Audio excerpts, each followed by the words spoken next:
ભાવનગરની સર્ટી હોસ્પિટલમાં થયેલી લાખો રૂપિયાની ઓક્સિજન કોપર પાઇપને પોઈન્ટ ચોરીનો ભેદ 1 વર્ષ બાદ પણ અકબંધ છે. પોલીસમાં ફરિયાદ કરવામાં આવી હોવા છતાં હજુ સુધી કોઈ સ્પષ્ટ પરિણામ સામે આવ્યું નથી. હોસ્પિટલના ઇન્ચાર્જ મેડિકલ સુપ્રિન્ટેન્ડન્ટે પણ સ્વીકાર્યું છે કે પોલીસ તરફથી કોઈ રિપોર્ટ મળ્યો નથી. શું છે સમગ્ર મામલો, જોઈએ આ અહેવાલમાં. ભાવનગરની સર્ટી હોસ્પિટલના G+7 ઓપીડી બિલ્ડિંગમાં 1 વર્ષ અગાઉ ઓક્સિજન લાઇન માટે ઉપયોગમાં લેવાતી કોપર પાઇપ અને ઓક્સિજન પોઈન્ટની ચોરી થઈ હતી. બિલ્ડિંગના 5મા અને 6ઠ્ઠા માળેથી કોપરના અનેક કટકા ગુમ થયેલા હોવાનું સામે આવ્યું છે. ચોરી અંગેની માહિતી મળ્યા બાદ બાયોકેમિકલ એન્જિનિયરે તપાસ હાથ ધરી કોપર પાઇપ તથા ઓક્સિજન પોઈન્ટ ગુમ થયાની પુષ્ટિ કરી હતી. ત્યારબાદ હોસ્પિટલ તંત્રને લેખિત જાણ કરવામાં આવી હતી. હોસ્પિટલ સુપ્રિન્ટેન્ડન્ટ કચેરી દ્વારા 26 ઓગસ્ટ 2025ના રોજ નીલમબાગ પોલીસ સ્ટેશનમાં લેખિત ફરિયાદ નોંધાવવામાં આવી હતી. જોકે ફરિયાદને 10 મહિના જેટલો સમય વીતી જવા છતાં ચોરીનો ભેદ ઉકેલાયો નથી.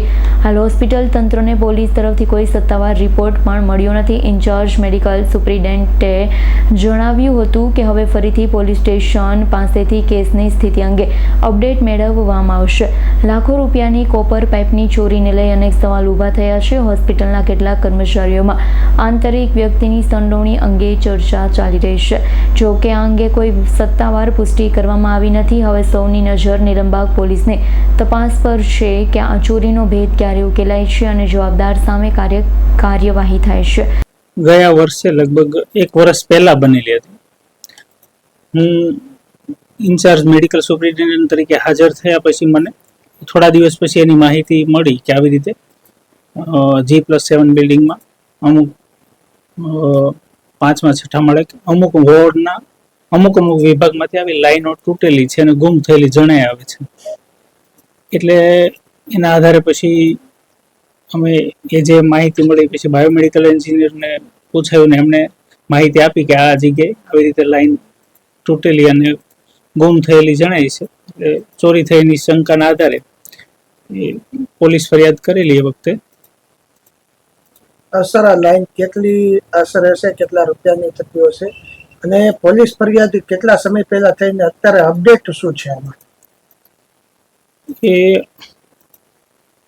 લગભગ 5મા અને 6ઠ્ઠા માળે અલગ અલગ જગ્યાએ વોર્ડમાં અલગ અલગ જગ્યાએ એમાં કટકા ગુમ થયેલા હતા.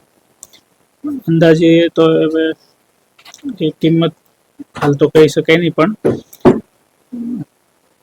એ વખતે જે બાયોમેડિકલ એન્જિનિયરે જણાવ્યું એ પ્રમાણે આપણે એ ડિવિઝનમાં પોલીસ ફરિયાદ કરેલી હતી. હાલ અપડેટ શું છે? પોલીસ દ્વારા કોઈ તપાસ કરવામાં આવી છે કે કઈ રિપોર્ટ આપવામાં આવ્યો છે? હાલ કોઈ રિપોર્ટ અત્રે મળેલ નથી. ઇરફાન સોલંકીનો રિપોર્ટ, S9 ન્યૂઝ, ભાવનગર. અમારી તમામ માહિતીથી અપડેટ રહેવા માટે જોડાયેલા રહો S9 ન્યૂઝ સાથે.